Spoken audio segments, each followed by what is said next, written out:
سلام درود رفقای من، حالتون چطور؟ خیلی خوش اومدید به ویدیو جدید. قرار اومدیم بریم سراغ اینکه بهتون آموزش بدم چجوری لوگوی شخصی سازی خودتون رو به این شکل در بیارید و آپلودش کنید توی دریم لیگ و از طریق لینک و این داستانا. و امیدوارم که این ویدیو خوشتون بیاد. لایک، کامنت، ساب یادتون نره رفقای من. بریم سراغ آموزش. لیتس گو. در مرحله اول کنوا رو می‌ریزیم و داخلش وارد میشیم. یه پروژه جدید وا می‌کنیم و کاستوم سایز رو انتخاب می‌کنیم و سایز 512 در 512 یعنی ابعادش رو انتخاب می‌کنیم و create new design رو انتخاب می‌کنیم و اینجا برای ما یه صفحه وا میشه. اون پلاس پایین رو می‌زنیم، میریم تو بخش دیزاین و داخل سرچش می‌نویسیم لوگو گیمینگ یا گیمینگ لوگو، حالا هر چیزی که دلتون بخواد. حتی شما میتونید برید PNG لوگوی تیم مورد علاقتون که تو اروپا یا هر جایی هستش رو انتخاب کنید توی گوگل، ذخیره‌اش کنید. ولی من دارم الان فعلا آموزش این لوگو ساختن رو بهتون میدم که بعدش چجوری میتونیم به لینک تبدیلش کنیم و وارد دریم لیگ کنیم. همونجوری که مشاهده می‌کنید این بخش لوگو هاست. حالا ما میریم همینجوری دل بخوای یه لوگو انتخاب می‌کنیم.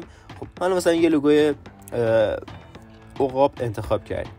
اسمش رو تغییر میتونیم بدیم با کلیک کردن روی نوشته ها، با کلیک کردن روی خود همون عقابه که وسطه، کله عقابه. میتونیم حتی رنگش هم عوض کنیم، مثلا به این شکل. من رنگ اینو بنفش میکنم چون تیم من بنفش و زرد تشکیل دهنده این دوتا رنگه و اینم حالا همجوری یه دیزاین عادی میزنیم فقط برای اینکه میخوام بهتون آموزش بدم. اینا باید خیلی بزرگ کنین تمام صفحه بشه لوگو، ولی حالا من اینقدر کوچولو زدم رفت. و آقا این PNG داره ذخیره میشه، ولی خب متاسفانه نمیدونم به چه دلیل PNG ذخیره نشد. حالا مهم نیست. آپلود عکس رو سرچ میکنید توی گوگل و همچین سایتایی براتون میاد آپلودرهای عکس. همون سایتی که الان من کلیک کردم انتخاب کنید. با انتخاب فایل عکستون انتخاب میکنید و وقتی که لینک اونورد شروع آپلود رو میزنید و این قسمت براتون باز میشه. لینک اول کپی میکنید و وارد بازی میشیم. آقا میریم کاستوم لوگو رو میزنیم و اینجا عمل پاک میکنیم. خب یه دونه پیست میکنیم لینکی که کپی کرده بودیم و همونجوری که مشاهده میکنید لوگو الان افتاد.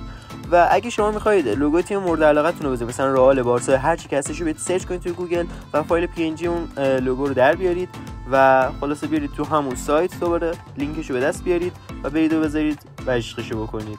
و امیدوارم که این ویدیو خوشتون اومده باشه رفقای من. لایک و سابقتون نره، دوستتون دارم. و اینا همینجوری گذاشتم یه گل ببینید مثلا چجوریه نمایش انیمیشن لوگو. و خلاص همین دیگه، حرفی بقیه نمیمونه رفقای من. دوستتون دارم و تا ویدیو دیگه خداحافظ همتون. پیس اوت.